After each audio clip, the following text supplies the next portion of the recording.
This channel does not promote any violence, harmful, or illegal activities. All content provided by this channel is meant for an educational and information purpose only. বিশ্বের কোনো উন্নত গণতন্ত্র সভ্য যারা রয়েছে তারা তো ওই করবে না, শুধু নির্বাচন হবে এটা ধরেই নিচ্ছে। তার আগে যদি না এদিক ওদিক কিছু হয়ে যায়, কিন্তু নির্বাচনটা যদি মানে এই জায়গায় হয়, এই যে পরিস্থিতির কথা তিনি বললেন ডক্টর ইউনূসের কাছে, তার কাছে তো কিছুই থাকবে না। কেন এখন শোনা যাচ্ছে সমন্বয়করা নাকি একটি নতুন পার্টি খুলবে, বিভিন্ন রাজনৈতিক দল তৈরি করবে, তারপর তারা নির্বাচনে যাবে। ডক্টর ইউনূসের রাজনৈতিক দল নাগরিক শক্তি 3 সপ্তাহের মেয়াদি রাজনৈতিক দল, সবচেয়ে সংক্ষিপ্ত রাজনৈতিক দল বাংলাদেশের ইতিহাসে। সেটা তো নিশ্চয়ই কোনো রিভাইভাল হবে না। তো এই মতো পরিস্থিতিতে আপনি কি বুঝছেন, নির্বাচন হলে আওয়ামী লীগের সম্ভাবনা কতটা, নাকি বিএনপি? কেননা দীর্ঘদিন ধরে 15 বছর ধরে বিএনপি কিন্তু রাজপথের লড়াইয়ে ছিল এবং বিএনপির মানে সত্যিকারের আওয়ামী লীগকে চ্যালেঞ্জ করার মতো ক্ষমতা রাখে, যথেষ্ট যোগ্য রাজনীতিবিদ সেখানে রয়েছেন। এরকম একটা পরিস্থিতি তৈরি হবে, নাকি সমন্বয়করা যে রাজনৈতিক দল করবে তারা নির্বাচনে একটা কিছু করবে?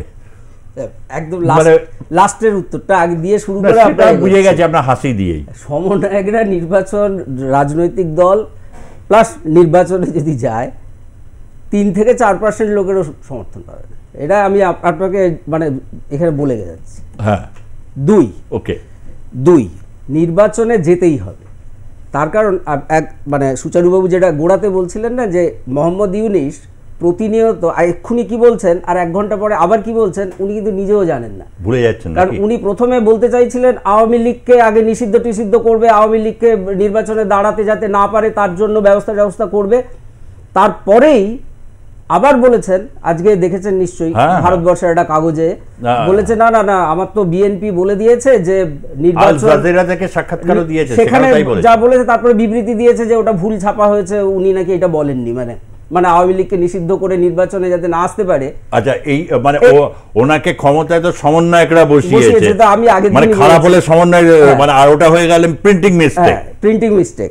তো বলেছে বিএনপি যেহেতু চাইছে না আওয়ামী লীগ নির্বাচনে আসুক, চাইছে, সেই জন্য আমি কিন্তু আওয়ামী লীগও নির্বাচনে আসুক এটা আমিও চাই। মানে ফলে ইউনূসের এই যে অস্থিরতা, একটা মানুষ সে তো এখন তত্ত্বাবধায়ক সরকারের প্রধান, তার মধ্যে অস্থিরতা কাজ করছে কেন, এটা আপনাকে প্রথমে বুঝতে হবে। শ্রীবাস্তব সাহেব কিন্তু এগুলোর দিকে ইঙ্গিত দিচ্ছেন। এই অস্থিরতার অনেক কারণ আছে। শ্রীবাস্তব সাহেব একটা কথা বলছিলেন না, ফ্যাসিবাদের কথা। ফ্যাসিবাদের 3টে উপাদানকে ভিত্তি করে আমাদের সামনে আসে। 1, মিথ্যে বয়ান, যে বারবার মিথ্যে বয়ান দিয়ে মানুষের মধ্যে ধারণা তৈরি করে যে না, মনে হয় উনি সত্যি কথা বলছেন। 2, ভয়ের পরিবেশ। এই মুহূর্তে বাংলাদেশে আওয়ামী লীগ সরকার মানে হাসিনার সরকারকে তো এরা ফ্যাসিবাদী বলে। এরা মানে কারা, এটারও তো উত্তর আমাদের খুঁজতে হবে। এরা মানে হচ্ছে রাজাকার যারা, আর 71-এর পরাজিত শক্তির বংশধর যাদেরকে আমি বাচ্চা শিবির বলি, তারাই হচ্ছে হাসিনা সরকারকে ফ্যাসিবাদী বলে। বাংলাদেশের আম জনতা, বাংলাদেশের সাধারণ মানুষ ফ্যাসিবাদী সরকার বলে না হাসিনাকে। গণতন্ত্র সীমাবদ্ধ ছিল হাসিনা সরকারের আমলে, এটা মানতে হবে, কিন্তু ফ্যাসিবাদী ছিল না। 2, ভয়ের পরিবেশ তৈরি করে। এটা ভয়ের পরিবেশের মধ্যেই এই সরকার কিন্তু চালাচ্ছে সবকিছু। কারণ আপনি তো জানেন, আগের দিন আমরা চ্যানেলে আলোচনা করি 35 জন সাংবাদিকের কার্ড কেড়ে নেওয়া হয়েছে, সেটা তো 175 গেছে এখন।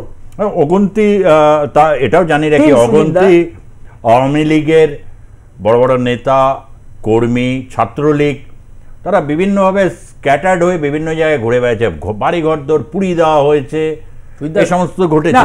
সাংবাদিক এই মুহূর্তে জেলে, বিশেষ করে প্রথম আলোর যিনি মূল পদপ্রবর্তক শ্যামল বাবু, তিনিও কিন্তু জেলেই রয়েছেন।